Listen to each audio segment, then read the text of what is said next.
Have been, has been, had been. अरे यार, English की ये 3 फ्रेजेस अक्सर सिरदर्द बन जाते हैं, है ना। कोई काम कब शुरू हुआ, अभी भी चल रहा है या पास में ही खत्म हो गया, सब कुछ इन्हीं पर टिका है। तो चलिए आज इस पूरे कंफ्यूजन को बिल्कुल जड़ से खत्म करते हैं। हाँ, मानता हूं ये सुनने में थोड़े ट्रिकी लगते हैं, पर एक बात पक्की है, आज के बाद ये सब पानी की तरह साफ हो जाएगा। तो फिर तैयार हैं? चलिए इस ग्रामर के पजल को मिलके सॉल्व करते हैं। ओके, तो शुरुआत करते हैं सबसे कॉमन वाले से, हैव बीन।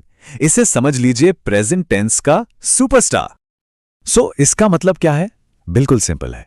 मतलब कोई काम पास्ट में शुरू हुआ और अभी इस वक्त जब हम बात कर रहे हैं तब भी वो चल रहा है, रुका नहीं है। एक्शन, एज दे से, इज स्टिल इन प्रोग्रेस। तो हैव बीन और हैज बीन असल में अतीत और वर्तमान के बीच एक पुल की तरह काम करते हैं। ये दिखाते हैं कि कोई काम जो पास्ट में शुरू हुआ था वो या तो अभी भी चल रहा है या फिर उसका असर अभी भी महसूस किया जा सकता है। और इसके नियम तो बहुत ही सीधे हैं। इस टेबल को देखिए, सब साफ हो जाएगा। आई, यू, वी और दे के साथ हम हैव बीन का इस्तेमाल करते हैं और ही, शी, इट के साथ हैज बीन लगता है। बस इतनी सी बात है। इस उदाहरण को देखिए, she has been waiting for 2 hours. इसका सीधा मतलब है कि उसने 2 घंटे पहले इंतजार करना शुरू किया था और वो अभी भी इंतजार कर रही है। एक्शन अभी भी जारी है। ये टाइमलाइन इसे बिल्कुल साफ कर देती है। इंतजार 3 बजे शुरू हुआ और एक सीधी लाइन की तरह अभी यानी 5 बजे तक चला आ रहा है। देखिए, पास्ट और प्रेजेंट के बीच एक सीधा कनेक्शन है। अच्छा, एक छोटी लेकिन बहुत जरूरी टिप, फॉर का इस्तेमाल हम तब करते हैं जब हमें समय की कुल अवधि बतानी हो, जैसे 2 घंटों के लिए। और सिंस का इस्तेमाल तब होता है जब हमें एक्शन का शुरुआती पॉइंट बताना हो, जैसे 3 बजे से। अच्छा, अब सवाल यह है कि इसे यूज किसके साथ करें। देखिए, इसका फॉर्मूला बड़ा सिंपल सा है। समझ लीजिए, हैव बीन की ना अपनी एक टीम है। इस टीम में है आई, यू, वी, दे और हाँ, कोई भी प्लूरल नाउन जैसे कि स्टूडेंट्स या पीपल।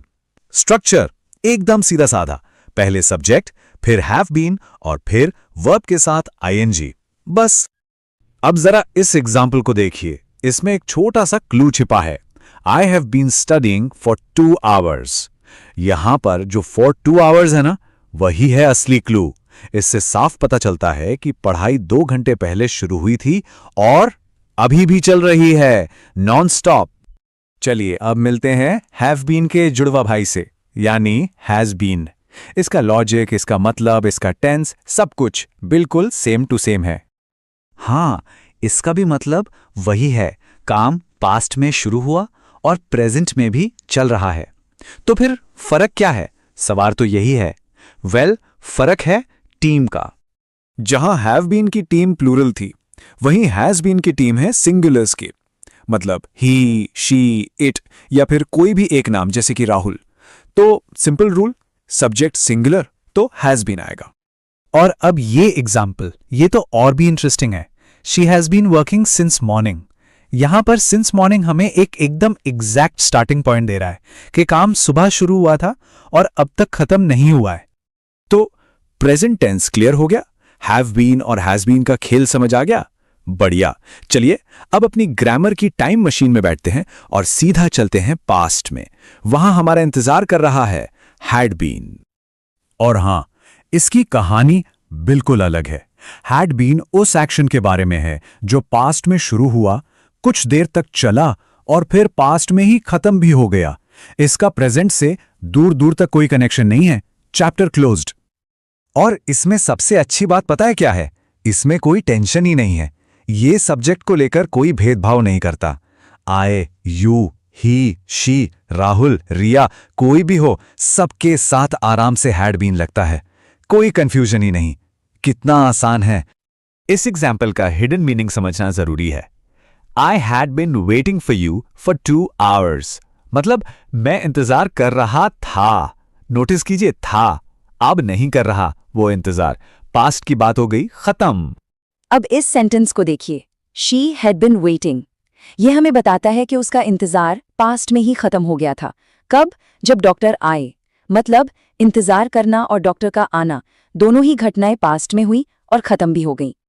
और ये टाइमलाइन तो पूरी कहानी ही बयां कर रही है। इंतजार 3 बजे शुरू हुआ, 5 बजे खत्म हो गया। इसका अभी से प्रेजेंट से कोई लेना देना नहीं है, सब कुछ पास्ट में ही लॉक हो गया। ये हैव बीन वाली टाइमलाइन से बिल्कुल अलग है। तो 1 मिनट रुककर एक क्विक रिकैप करते हैं। ये टेबल सब कुछ एकदम साफ कर देगा। अगर बात प्रेजेंट टेंस की है तो सब्जेक्ट के हिसाब से हैव बीन या हैज बीन लगेगा, और अगर बात पास्ट टेंस की है तो नो कंफ्यूजन, सिर्फ और सिर्फ हैड बीन। Simple, done. चलो, बेसिक्स तो अब क्लियर हो गए हैं। अब थोड़ा गेम को लेवल अप किया जाए। अब देखते हैं कुछ एडवांस्ड रूल्स जिनके बाद आप इस टॉपिक के प्रो बन जाएंगे। तो एक कॉमन सवाल, क्या बीन के बाद हमेशा वर्ब में आईएनजी लगाना जरूरी है? तो जवाब है जरूरी नहीं। कई बार बीन एक्शन नहीं बल्कि किसी की स्टेट या हालत बताता है। मतलब कोई क्या है या कैसा है, ना कि वो क्या कर रहा है। जैसे कि he has been sick for 2 days। यहां वो कोई काम नहीं कर रहा है, वो बीमार है, उसकी स्टेट है। या फिर I have been a teacher for 5 years, मतलब मैं 5 साल से टीचर हूं। देखा, यहां कोई एक्शन नहीं हो रहा, सिर्फ स्टेट ऑफ बीइंग की बात हो रही है। अच्छा, बीन का एक और सुपर इंपॉर्टेंट रोल है, और वो है पैसिव वॉइस में। ये थोड़ा इंटरेस्टिंग है। पैसिव वॉइस में हीरो काम करने वाला नहीं होता, बल्कि काम खुद हीरो बन जाता है। फोकस सब्जेक्ट से शिफ्ट होकर एक्शन पर चला जाता है। For example, the work has been completed. अब काम किसने किया, राम ने किया या श्याम ने, वो जरूरी नहीं है। जरूरी यह है कि काम पूरा हो गया है। यहां वर्क काम कर नहीं रहा, बल्कि काम वर्क पर किया गया है। और अब आते हैं उस सबसे बड़े कंफ्यूजन पर, बीन वर्सेस बीइंग। देखिए, इसे सिंपल तरीके से समझते हैं। बीन जो है वो परफेक्ट टेंसेस का दोस्त है। ये काम के पूरा होने की बात करता है। The work has been done, काम हो चुका है, फिनिश। जबकि बीइंग कॉन्टिन्यूटी का चैंपियन है। The work is being done, मतलब काम अभी भी चल रहा है, प्रोसेस में है। ओके, तो अब आ गए हैं हम फाइनल राउंड में। यहां हम कुछ कॉमन मिस्टेक्स को नॉकआउट करेंगे और एक ऐसी सुपर ट्रिक सीखेंगे जो हमेशा काम आएगी। सबसे पहली गलती, सिंस और फॉर का चक्कर। याद रखिए, एक पक्का टाइम जैसे मॉर्निंग या साल 2010 तो सिंस आएगा, और अगर टाइम का ड्यूरेशन है जैसे 2 hours या 5 days तो फॉर आएगा। सिंपल। दूसरी गलती, सिंगुलर सब्जेक्ट के साथ हैव लगा देना। बिल्कुल नहीं, राहुल एक है तो Rahul has been, Rahul have been नहीं। और अब पेश है वो सुपर ट्रिक जो पूरे टॉपिक का निचोड़ है। प्रेजेंट की बात हो रही है तो सोचिए हैव या हैज बीन।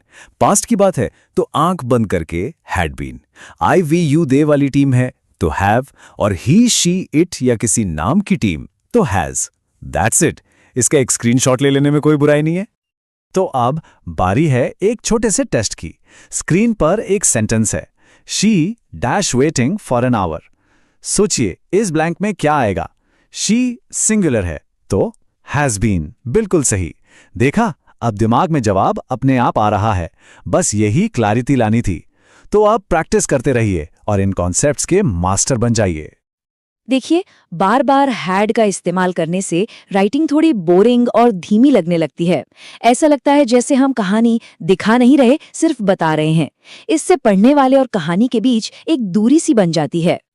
तो सवाल ये है कि इस हैड के जाल से बाहर कैसे निकलें? देखिए, इसके लिए 3 बहुत ही आसान तरकीबें हैं। पहले, कॉन्ट्रैक्शंस का इस्तेमाल करें, जैसे शी हैड की जगह शीड लिखें। इससे फ्लो काफी स्मूथ हो जाता है। दूसरी, जहां भी हो सके हैड की जगह कोई और ज्यादा मजबूत वर्ब इस्तेमाल करें। शी हैड अ कार कहने से बेहतर है शी ओन्ड अ कार कहना। और तीसरी, जो कि राइटिंग के लिए गेम चेंजर है, वो है फ्लैशबैक्स में ट्रांजिशन का तरीका। फ्लैशबैक की शुरुआत हैड से करें, लेकिन फिर कहानी के मेन हिस्से के लिए सिंपल पास्ट टेंस पर स्विच कर जाएं। इस वाक्य को ध्यान से देखिए। खाली जगह में क्या आना चाहिए, हैज बीन या हैड बीन? जरा सोचिए। जीत आज रात हुई, जो कि एक पास्ट की घटना है, और हारने का जो सिलसिला था वो इस जीत से पहले ही खत्म हो गया था। बिल्कुल सही जवाब है हैड बीन। क्यों? क्योंकि हारने का सिलसिला एक पास्ट की घटना, आज रात की जीत दूसरी पास्ट की घटना से पहले ही खत्म हो चुका था। ये वही पास्ट का भी पास्ट वाला नियम है।